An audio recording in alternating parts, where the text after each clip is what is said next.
there we go. Good morning. Morning.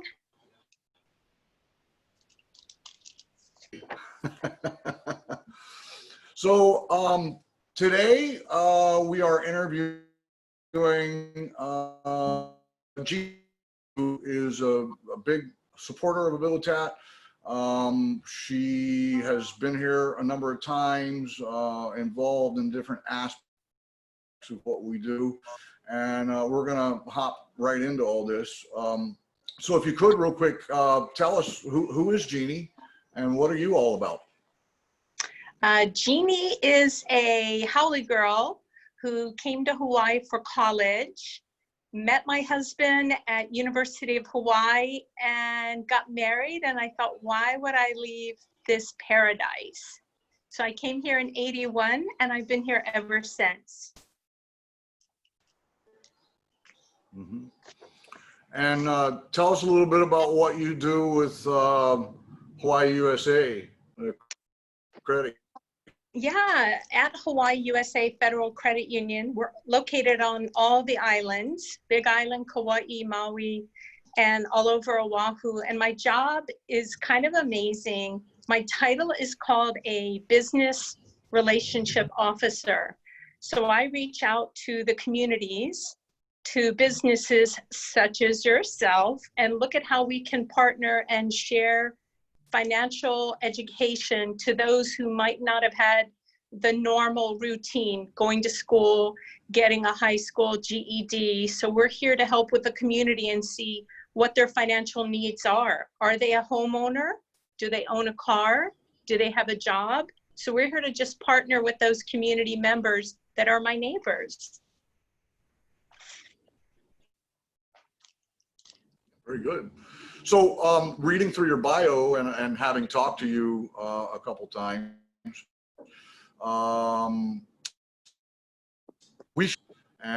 you know, I love to travel as well. You were telling me about going to Belgium and as well, traveling places just to go grab a meal or whatever. What is it about going to new places and seeing new things that's so adventurous? Because I have the same bug. Like I look forward to going somewhere new and trying something new and talking to new people. What is it about all of that, Jeannie? I think it starts where I came from. I'm one of 9 children, and I was born in North Carolina. And I think being the fact we only were able to travel by car, and then, you know, you drive 4 hours and you think that was a luxury, going to South Carolina. And so I think when I married my husband back in '86, and he works for the airlines, he was able to take me to places I'd never been. When we went to the first time to India, and I think it made me appreciate where I came from. And just, you don't realize what all we have and the blessings we have of waking up with clean water every day to drink. It makes you so much more appreciative of what the little things are in life that we have. And I think when I was in India and I saw true third world country, and I saw them begging just for daily scraps, it humbled me. And I think I enjoy the traveling to connect with the culture and to see their countryside and just to see their day-to-day routine. It just somehow makes me more empowered to feel so blessed to have what I have. So a couple of years ago, you got really involved and interested in what we were doing at Habilitat. Tell me, how did you come to be involved with Habilitat? What was your interest? Our interest for many years was we would buy a table at the luau, and that was kind of it. And then I was at an event at our Kaneohe location, and I'd always seen you, kind of knew about you, but never really jumped in. And this young little troublemaker at the Windward Mall came running up to me. I asked for a flyer, and she said, well, what do you know about us? And it was Ali Morales. So I thought, who's this little firecracker? So she followed me through the store to give me a flyer, asked that I come to the open house the following week. And I think the more I looked online and saw what your passion is, and saw how you can get folks to the next level in life. Sure, we've all made mistakes, but it's what you're doing with them after you've achieved and accomplished that. So I felt with Allie's encouragement, and the open house was around the corner, I had to be at the open house. And once I was there and physically touched the rooms, saw the facility, saw that beautiful pier, learned about your woodworking, your landscaping, I thought I could be a vocal point for you, and all the community members that I know, I thought I could start sharing with what I do daily of what you do, and somehow come together with the partnership in your community. So I just felt really blessed to have met Allie that day at Windward Mall. She's a feisty little one, that one.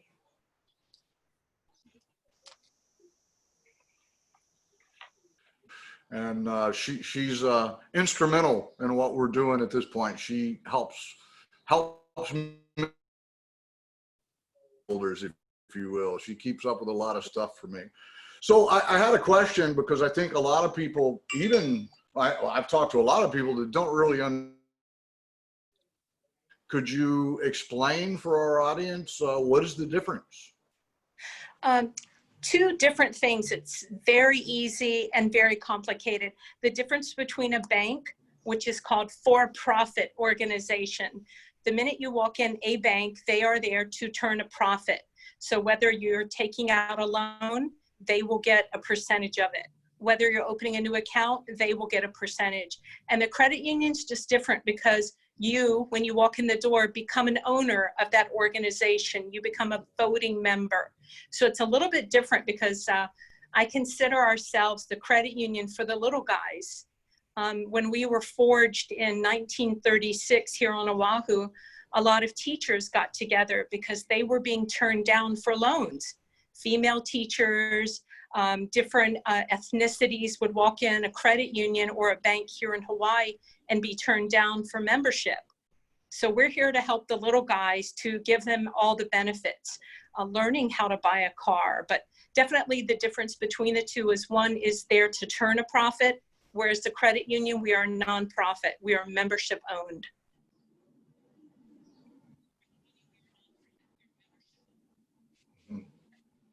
Very good. And basically, you do mortgages, you do personal loans, you do credit cards, you do regular type banking, you do savings accounts, all those kind of things.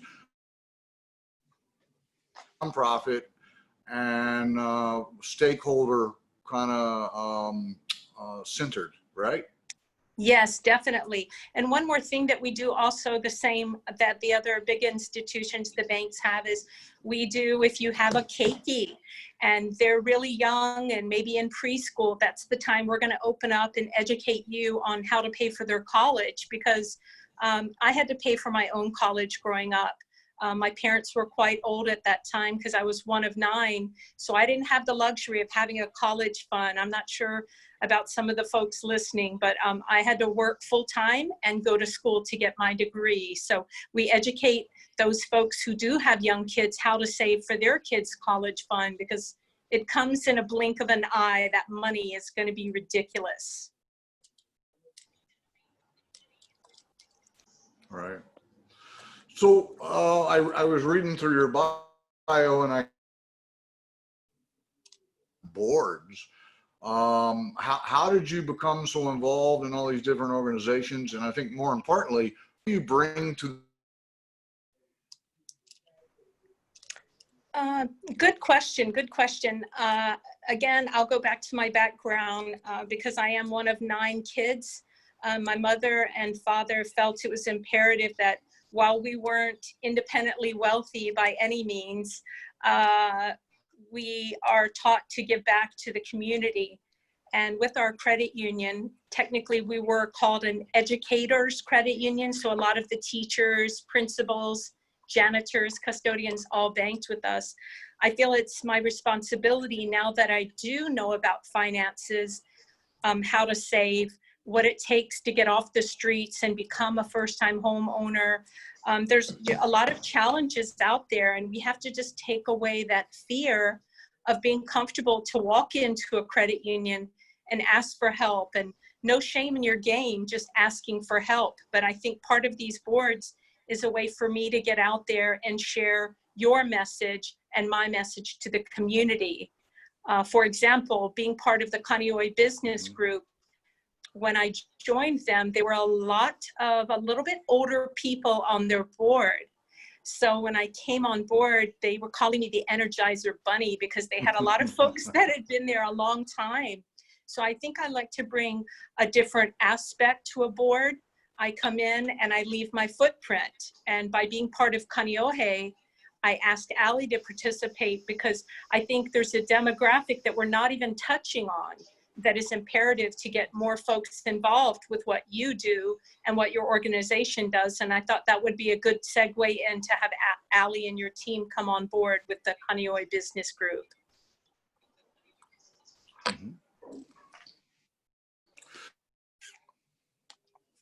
But if you could, you know, we were talking, and I've seen some of the emails back and forth. You folks have been involved in the COVID grants. Could you tell us a little bit about what that's about, and you know, how does one apply for that? They're struggling right now, and you folks are doing a lot to try and help them get through this. Why don't we talk about that for a minute? Well, sure. On the, we were so pleased. Our credit union volunteered. We raised our hand, and our CEO, as of May 18th, committed our credit union until today's date. We're still actively involved with the city and county small business relief grant. And again, just to confirm, it's not a loan. It's a grant for $10,000, and it's offered to nonprofits and businesses alike that have a storefront. So I'll give you an example. Today, we were able to help a small business owner that has not been at work since March, and now he's opened his business, but he had rent payments due for April, May, June, July, where he had no customers. So that $10,000 will catch up on all of his rent that he paid, but he had no customers. So just the fact of learning the story, taking in the application, and simply learning about all these small businesses that have kept our front line going, whether it's food, a lot of alteration companies making masks for all the hospitals, Min Plastics. Nobody had heard of Min Plastics before, and now they're the king of all the different products for the banks and all of the stores. So we've been very blessed to help with this grant project. And it is tedious and it is challenging because, for example, we're trying to get this one poor hairdresser, but because now she's open, getting to speak to her in between her customers is a challenge for her to get me the business paperwork we need. But I know we can do it. And it's been a lot of long months, I should say, doing this grant. But I feel so blessed that my company that has allowed a team of us to do this exclusively since May the 18th.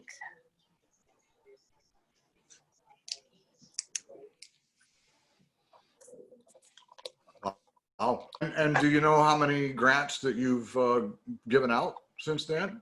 Yes, we had our update call this morning. So far, this is again the second round of grants. The first round was done May 18th. We gave away 25 million. The second round, we're 11.92 million currently. Wow. And we're gonna be, yeah, I know, isn't that amazing? We're gonna be opening up soon and helping our neighbor islands in the next coming months.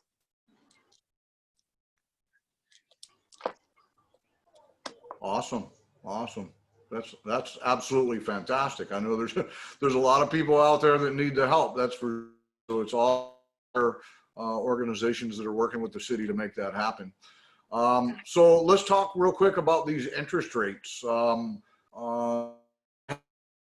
some friends that are, you know, with everything that's going on, they're thinking about refinancing their mortgages or whatever. The interest rates are real low. How do you know if it's a good time to make that decision?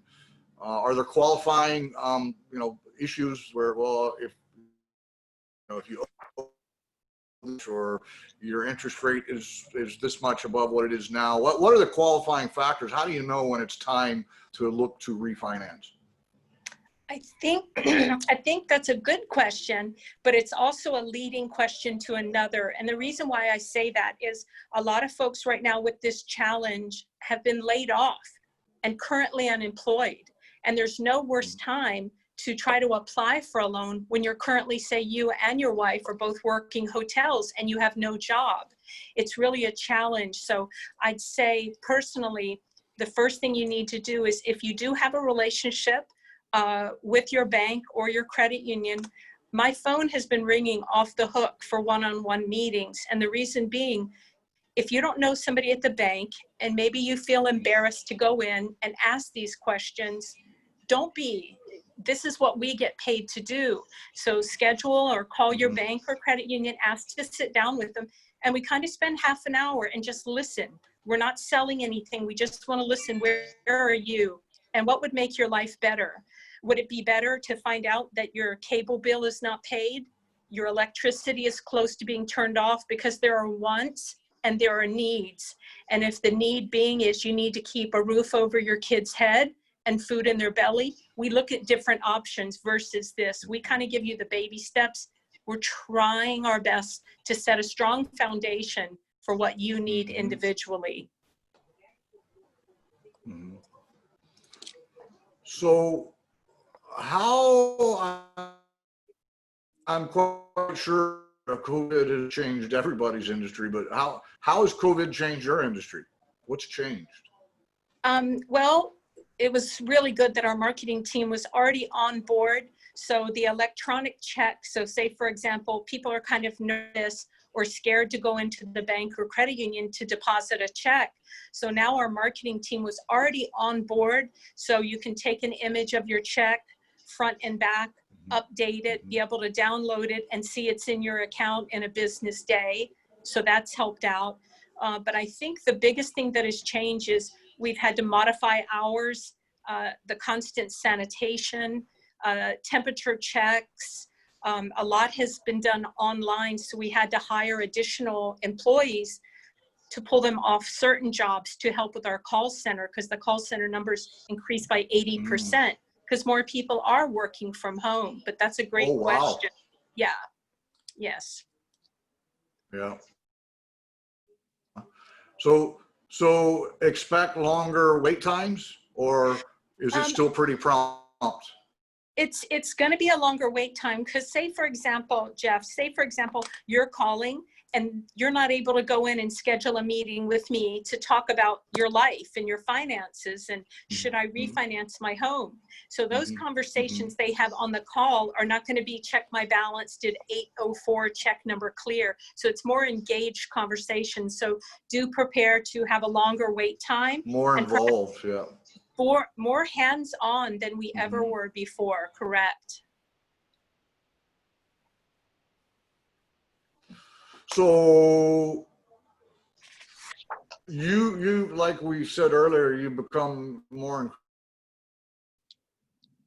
in the business group. You've arranged for us to do some presentations or whatnot, and your spearhead teach. We love that idea. It's an essential thing that we teach here, and you know, teach like outside experts in different fields to teach people here, because we do what we do really well, but you know, realistically, we're not experts like yourself and your colleagues to help empower our people through you know, failed a little bit because of COVID and all that, but we're still very interested in that. But when that does take place, what is going to be covered, like in terms of what's being taught? Good question. So right now we are currently working on different webinars so we can at least get our foot on the ground. Basically, we kind of get a feel from you. We'll just use your facility. We'll get an understanding of who is there, who are your guests and residents. And we kind of understand, because not everybody has had the luxury of getting a bank account. Some people have a fear. They go to the Payday loans and they spend a specific dollar amount to go in and cash their check. We absolutely hate those locations. We hate them because they're there to make a profit off of you, and you're already using every dollar you have. So we teach about how to avoid payday loans. Perhaps you may have been, I'll just be honest, perhaps you might have been incarcerated before and never really had a bank account or what it was like to write a check. We could even come in and teach check writing classes. We have temp checks, and we like to start the class off with just having to write a basic check. And you would not believe, out of a large group of folks attending the University of Hawaii, 3 of them could successfully write a check. 3 college students. It's amazing. Wow. Really? Yeah. Really? They're all millennials. They're so used to going to the ATM. They didn't know how to write a check. So we can teach check writing classes. We can teach first credit. Some people have never had credit because they've always been old school and they pay cash for everything. Well, cash isn't always king, because when you come to buy a house, if there's not a paper trail of what bills you paid successfully, we as lenders are kind of hesitant. We're thinking, how does this person not have a credit card, have not paid a car loan? So we can educate on the basics of credit as well. A very, very important thing, and we've actually done here to teach people about their credit. We've had credit counseling agencies come in and things like that in the past. But yeah, it's always interesting because people, you know, they go through our whole program, they learn how to put their lives back together, and then, you know, they develop vocational skills. You know, a couple of years down the road, they come and they're like, well, you know, I want to buy a house. And they find out that credit stuff ever since I got out of here or whatever. Actually, there's things they can do while they're here. And they find out that that credit thing is your credit score becomes very, very important. I was very lucky that someone kind of took me since I've completed the program years ago. And I was one of those incarcerated people or whatever. But I kept up, worked really hard to keep it up and be, you know, the basic guidelines on how to develop credit. And now, a couple years ago, a mortgage, and it drastically affected my ability to get a good rate. And so, yeah, that, and even things, you know, savings. I was very blessed that the former executive director here, the founder's wife, you know, she talked about saving, even if it's just a little. And actually, for the past 20-something years, every time I get paid, there's a portion of my check that goes into a savings account, and that portion through the years. But then when it's time to go on the wanderlust and go to some other country somewhere or something, I have that nest egg that I can access, and I don't have to, you know, scrimp and save because I've done that. Yeah, I'm very eager to get that up and running. I think that it's a key component. Philosophy has always been about abstinence, you know, from substance or whatever. It's more about, okay, that's step one, right? Yeah. You stop using this is very, very important. So recently, maybe last year, I guess, you helped us join the Kaneohe Business Group. Tell us about that group and your role there. My role at the Kaneohe Business Group, a lot of people didn't know, myself included, that this networking group even existed.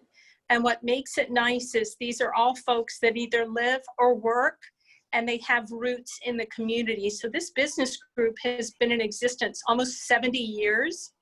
The people that attend are not just there to network. Oh, wow. Yeah, it's been there a long time.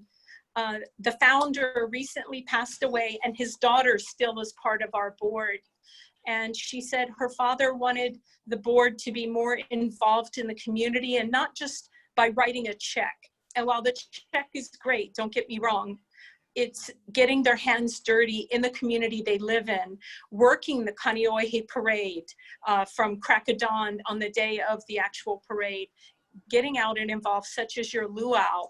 And it's just something that you do when nobody is expecting the credit. I think that's the biggest give back for me is I'm not doing it for recognition. I'm doing it because it's the right thing to do. And we've been blessed with the opportunity to partner with the Kaneohe Business Group. And we've made some really powerful connections. I know you know of Jerry V for the People. He's part of our board and he tries to help. Yeah. Someone recently needed a vehicle from him and he was recognized. He donated something during COVID, an actual vehicle, and he donated that vehicle. So it's not always doing what is politically correct. It's doing what needs to be done. I think that's the biggest involvement in this board. Yeah. So Jerry is actually family of our founders, and he's actually on our board as well. So he's a very, very active member, and he's one of my advisors for a lot of things as well.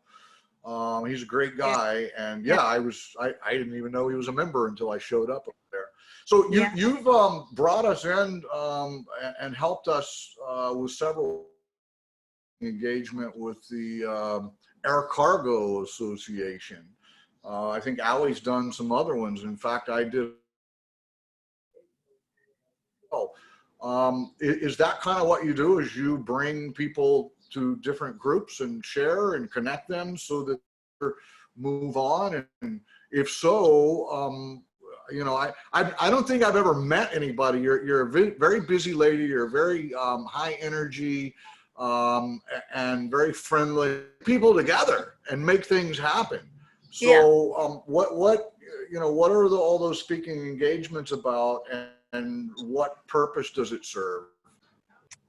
I think, which is a great question, I'll relate back to the Hawaii Air Cargo Association because my husband's in the airline industry. I started with United Airlines and we have a very tight connection. So being part of this board originally was because it is their group meets monthly for scholarship for underprivileged children. So they do fundraisers, golf tournaments, all to earn money for children and get scholarships for college. So when I became part of that group, I noticed the missing pieces. They didn't have a lot of community service. They do charity events once a year, but I thought, is that enough? And then when I partnered with Allie and I asked for you to be a guest speaker, I thought that would be huge because that's another whole, you know, we live in a small state. It was another venue that they had never had. And now these folks who are part of our board also are part of other boards. Thus, we could get you another speaking engagement. And it's just kind of sharing what you do impacts so many lives in the island. And we just wanted to share that with as many people as we can because I find value in what you folks do. And I hope other people do when we bring you on as a speaker to share your story, your history, how it got you in that chair today. Well, we certainly appreciate that because, you know, we're willing to talk to anybody that's willing to listen. We do feel like we're doing a great service. We're certainly saving the taxpayers a lot of money. You know, we don't depend on government monies or even insurance money. So about 65% of our population here were incarcerated prior to coming here, usually for drug things, but we sat down and calculated what it would cost for all these people to be incarcerated, and it's a whopping $37 million a year. The taxpayer is being saved when somebody comes here rather than incarceration. Believe it or not, it costs $198 a day to rate someone in Hawaii, and if they come to Habilitat, it's like a fraction of that. So our annual budget is about 2.7 million, 200 unique individuals a year for that money. And you know, on top of the treatment, we're providing job training, food, clothing, I mean, everything, all inclusive. So not only is it saving the state a lot of money in tax money for incarceration, but we turn out tax-paying citizens that are now going to go contribute, right? So we're taking people that are a drain and a liability on the social services agencies, on the prison system, and then retraining them, retraining their minds how to be winners, and then sending them back to be tax-paying, contributing citizens. So I do think that, you know, obviously I'm biased, but I think that it's a very, very important thing that we're doing, and we get lots of success. So you've been a supporter, you know, the luau, you mentioned all that, but realistically, there's a lot of worthy causes. I mean, we got a lot of nonprofits in Hawaii and a lot of very good causes that made you decide to get behind us. I think it's, one was the open house, taking a tour of the facility. I invited a couple folks as well for the second one that I attended, but I think just seeing that, you know, it's understandable when you share what you do and the cost, but I really feel it's a deeper thing that you're saving lives and you're rebuilding families that would have been potentially lost because of either drugs or alcohol or incarceration. And I just think right now, especially in this crazy COVID world, and no matter what your political beliefs are, we need folks to come back and make us stronger. And I feel that that was a huge message that you were embedding, and that I felt like I wanted to help contribute to the good of that. So one, it's being impressed by it, but just seeing the lives that you folks touch. And I kind of wanted to act like I had a little part in that success. That's ironic because you were mentioning Allie. Allie, I can talk about this. She's given me permission, but you know, she was a mess before she came here and lost her child because of her drug use. She's got these wonderful, whatever, but she is now, you know, she works here. Obviously, she has a full-time job here, and she's now a full-time mommy again. So, and that was kind of the point. It isn't just about the creating a sense of family, a sense of propriety, a sense of worth, and a sense of community. So, you know, and she's not the only one. There's, and I thank you for acknowledging that. Yeah, family is important. Community is important. Camaraderie is important. So, you know, she's one of the latest examples, but there have been many. So you kind of touched on this, but I was going to ask, you know, you've been to our facility a few times. We've had some meetings. You've been to the open houses, but what was your impression upon visiting and interacting? Because when we have open houses, take you on a tour, but then we just kind of let you do, you know, go interact, ask questions, relate with the residents, whatever. What was your impression? What did you notice? What did you pick out? I think first what I noticed is for a facility that large, it's, in my analogy, is like how I grew up. It's controlled chaos because there's so many people, but I was impressed at one, how clean it was. It was extremely clean. It was Fort Knox. It was Fort Knox getting in there, the clipboard, calling, checking you off. I felt like it was almost like jail, that it was hard getting in and hard getting out. It was just, the security was one. Two, I think the cleanliness.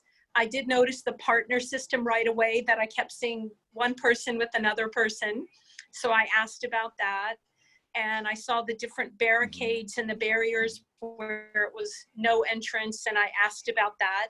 And I just think it's, if you give folks an inch, they're gonna take a mile. So I think it's nice because just in our daily lives, we have to have borders and boundaries. It's the same thing at the working place.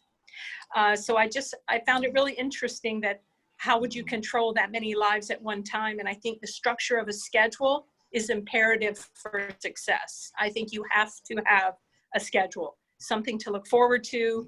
You earn the downtime. I just think it's really a well-oiled machine there. And I was pretty impressed. Well, thank you. We have a saying here that without structure there is chaos. So obviously we don't want chaos, and sometimes you're right. It's almost like controlled chaos or whatever. But we do run a tight ship. You're right about that. It's a very structured organization, and it's been our experience through the years that most of the people that end up coming here, that's one of the things that's missing in their life is their life. It has no structure. There are no obligations. There are no boundaries, and it's ironic because all that stuff can be taught.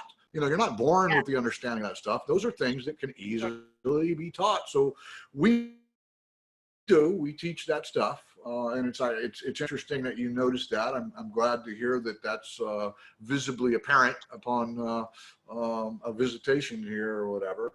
But yeah, without structure, there's definitely chaos. So I know you're busy, and we're all busy these days. I do want to be respectful of your time, but do you have any parting message, any message that you'd like to give? I do see that there's quite a few people that have been watching this video. To the people watching, I think what I'd like to say is adding to what you had already said about it's not taught. I grew up with a large family, and as I said, I'm one of 9 kids, and we didn't have a lot, but we knew what was right and wrong, and we made a decision that was either way, and we had to grow from it. Whatever you did in your past isn't defining you, and that was yesterday. It's showing me your actions, I think, and how you're dealing with what you're given today. And this is an amazing opportunity you're being given there as a resident of the facility. And I think just be open-minded, try to take every day as a new experience and volunteer for things.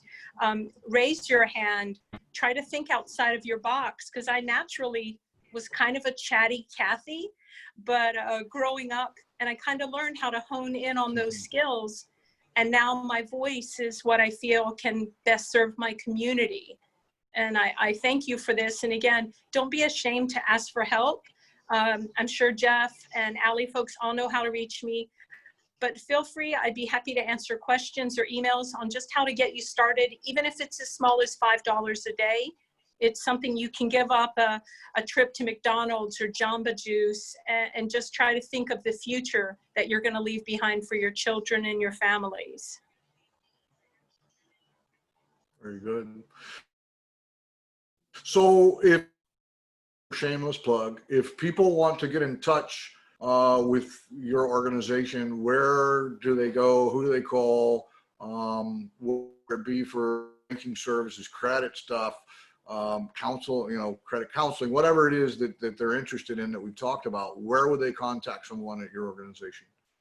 Well, we have our main number, which is the 534-4300, and just ask to speak to Jeannie and they can send a message, and I'd be happy to deal with you via email due to COVID or see where you are financially. We can just take baby steps because you're not going to fix the world. You're not going to repair your credit in a day. We're here to just start the foundation and educate you day by day and see what we can do to achieve your goals and make you financially healthy. Very good. Well, thank you, Jeannie. I appreciate today. This has been good, very informative. I would suspect you're probably going to get some phone calls from some people.